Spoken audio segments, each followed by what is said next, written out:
Hi guys, Andrea Mills here. Today we're going to continue the series that I started yesterday on parenting, or I guess kind of raising adults instead of raising children. I was thinking, we want our kids to be adults. So that's kind of my working title right now for what the series is going to be about. So we're going to continue talking about that today. If you haven't watched yesterday's video, then that would be a good one to start with. I talked yesterday about developing a desire in your children for maturity. And today we're going to talk about maturity in ourselves. I like to think of life as, like here on earth, as our spiritual nursery. And that when God put us here, He put us in physical bodies for a temporary period of time, and through our physical experiences, He refines our spirits, who we are. That's how we develop character, we develop our submission to God and obedience to Him, we develop love for other people, and that's the whole point of, to me, life on earth. Instead of, well, I don't know, that's just what I think. That's why I think we're here, is to get to know God, to become more like Him. I'll put it at that. When God created Adam and Eve, the first thing that He did was tell them to be fruitful and multiply. He gave Adam work to do, and He said them to take dominion over the earth. And so I think those are the three main ways that He works on our spirits, and that's the same for everyone still. So living, like providing for ourselves, taking care of the possessions that we have, and living family life. Those are the three main areas that God uses to develop in us character. And so here we are as parents. The experiences that we have in parenting are here to help us become better people. And so maturing in our own self is one of the main points of what we're doing.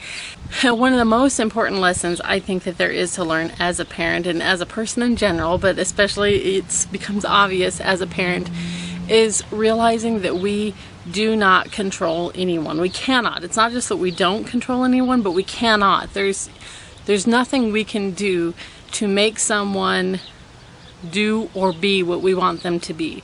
We have no power over other people. We only have power over ourselves.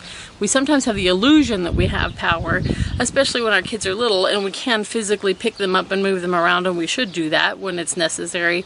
But the point comes when we're not able to do that anymore, and that's when it becomes very obvious that we really don't have control. I have someone who's very dear to me who had a child, and she'd had 5 children, and then later she had a 6th child just unexpectedly when she was 40 years old. And this little guy was, the apple of their eye. They just were so happy, and they just loved him so much. And then when he became an adult, he made a choice to pursue an alternative lifestyle. I'll just say that. And it has been such a heartbreak for them, because this is something they never anticipated happening. But again, we have no control over somebody else.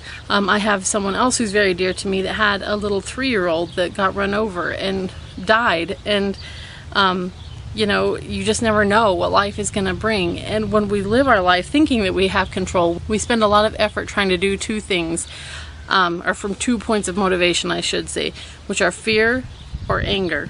And I'm going to talk a little bit more about those in a minute, but I just want to keep that in mind, that our attempts to control the situation are not possible, but we might expend a whole lot of effort because of those 2 things unnecessarily. We're spinning our wheels when we're operating from that frame of reference. So as I said, when little guys are tiny and we can pick them up and move them, we can physically control that person. But for me, the mindset is that as they get big enough that I can't really easily pick them up and move them anymore, I better have other methods in mind for how I'm going to deal with them. And I start to realize that it's not even appropriate anymore for me to try to control them at that point. So here are the 2 rules for living that you already know, but I'm going to show you how they apply to parenting. And the first rule is that we're supposed to love God with our whole heart, soul, strength, and mind, and we're supposed to love our neighbor as ourselves.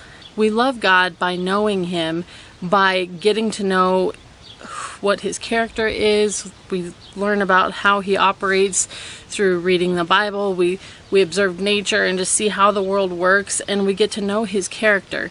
We also submit to Him and obey Him. That's how we love Him. And we also love Him by serving other people. And then we love others by treating them how we would want to be treated. And this does apply in parenting. It just takes a little thought sometimes to put it into practice, but those two rules apply there just like they do in every other area of life. So I think one of the reasons that we tend to have a lot of anger with parenting is because, and I want to say that I have all angry times just like everyone else. So I'm not sitting here from a point of view that I never get angry or I'm never fearful. In fact, I think those are appropriate reactions sometimes. But I think one of the misconceptions, I should say, that causes anger for us is the idea that children are kind of like robots, that they're a computer, you know, and you put in the right program and you get the right response out of it.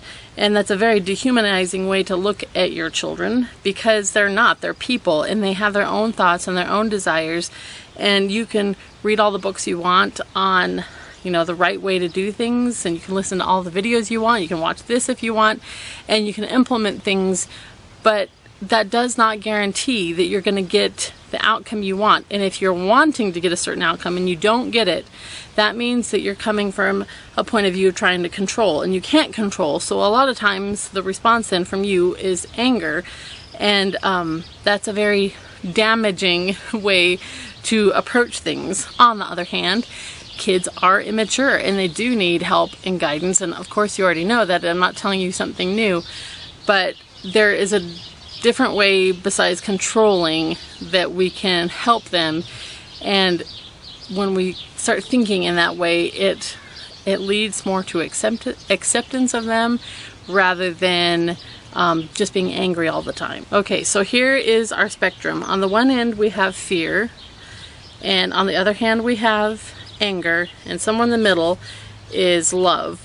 Fear is kind of the motivation to me of not really loving God, because when we're fearful, it's because, for one thing, we don't really believe that there is a God. We don't really believe that He's in control, and we probably have a false desire for our children. So I guess I would say, like, we may have high hopes. You know, we want them to be wealthy, and we want them to be, you know, geniuses, and we want them to be perfectly obedient, and we're afraid that that's not going to happen, so we start to become very controlling. Or we're always fearful that something bad's going to happen to them, and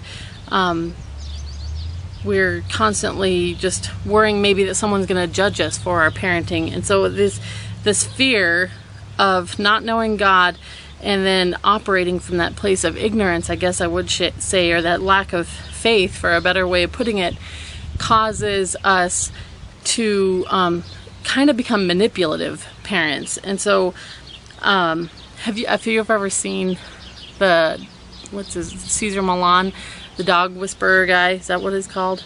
Anyways, I loved watching his shows sometimes and just seeing how he talked about that attitude or that energy that you project.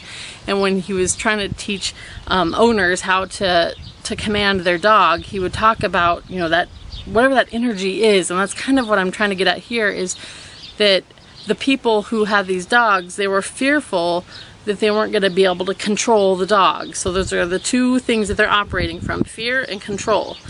And somehow they project that energy while they're doing whatever it is, and the dog senses that, and so things get out of control really quickly because they're coming from the wrong point of view. And so when Caesar's trying to demonstrate to them, this is how you do it, he's coming from a place of accepting that this dog has his own will and that that's okay, and from a place of I guess love or peace, that it's going to be okay. We're going to get this figured out. Even if we make a mistake, that's all right. We're going to move on, kind of a thing. And so just when we can really internalize that peace that things are going to be okay, it can make everything, we can just take it down a notch and not be so freaking out about stuff all the time, not be so fearful and manipulative in how we implement our parenting. I sometimes see that when I watch parents sometimes, and I'm sure that I do it myself, so I'm not trying to be judgmental or anything, but when you hear a piece of advice for parenting, or you see something that's working for somebody else and you try to do it, but it doesn't work for you, and you can hear the tone in someone's voice that they're using this method as a form of manipulation and control rather than just living my life and doing my thing and whatever happens, happens kind of a thing. So I don't know if that's making any sense, but just trying to calm down and accept whatever the outcome is, because again, we have no control. And of course, fear is a perfectly legitimate reaction sometimes. If we see our child running out into traffic, that's a fearful moment, and our reaction should be yelling or screaming, stop. That's a totally appropriate response, but that cannot be the dominant idea in our mind as we parent. So then on the other end of the spectrum, we have the anger, and anger is also an appropriate response. If someone is being deliberately defiant or disobedient, directly disobeying something that they were told to do, and not in the foolish forgetting kind of a way, but looking you in the eye and stomping their feet down and saying no, anger is an absolutely appropriate response to that. That was God's response to his, to the Israelites in the Bible. When they deliberately disobeyed, when they deliberately kept doing the things that he didn't want them to do, he was angry. When Jesus came into the temple and he saw what was going on there, and he was angry. Anger is not bad, it's just that it cannot be the dominant thing. And if you are angry a lot of the time, it's probably because you're still operating from that mindset of trying to control someone, and you want to say jump and they say how high, instead of coming from a place of love, and I'm going to let my child live their life and I'm going to live my life, and we're going to live at peace together, and I'm going to help guide them. That's really what the coming from love is that your job is not to control, it's not to manipulate, it's not to force. You are the older, more mature human being, and it's your job, it's my job to teach my children about how the world works. It's my job to teach them and show them who God is and how he works, and about the spiritual reality of the world.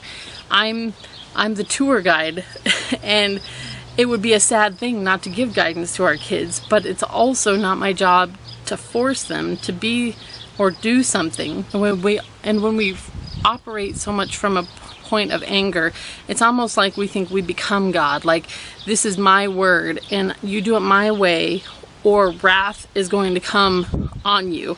And imagine what you would be like if your husband treated you that way. If it was always, this is what I want, and you do what I want, and if you don't do what I want, then I am going to be so angry. I mean, it's an explosive, horrible life, and who wants to live that way? Nobody wants to live that way. Our kids don't want to live that way. We shouldn't treat them that way. And it also causes us to be, to falsely accuse, that we will put motives into our kids' hearts that weren't actually there. When we tell a little kid, be careful, you're going to spill that, and then they spill it, the angry, controlling parent will look at that as a deliberate defiance. The loving parent will realize they're foolish. They're just foolish little kids, and we do obviously need to work on that, but anger is not the appropriate response. Angry and harshly punishing for foolishness. So I guess my point for today is to spend some time examining your own heart. I need to examine my own heart and think about what is the dominating character that's going on inside of me that's dominating my parenting. Is it acceptance? Is it love? Is it peace? Is it faith? Or is it anger, fear, manipulation? Whatever that is, pray about that. And there's not really much to do about it other than realize that every time you make a decision to do the right thing, to have faith, to let your kids live their own life and not feel the need to control, give yourself a mental point. I did it. I made a tiny step forward in the right direction. And with faith, faith is like synergistic. You have faith that God is in control. So you live your life in a way that you then see that, oh, he was in control. He did take care of that situation. And then the more that you see he takes care of things, the more that your knowledge that he's in control grows.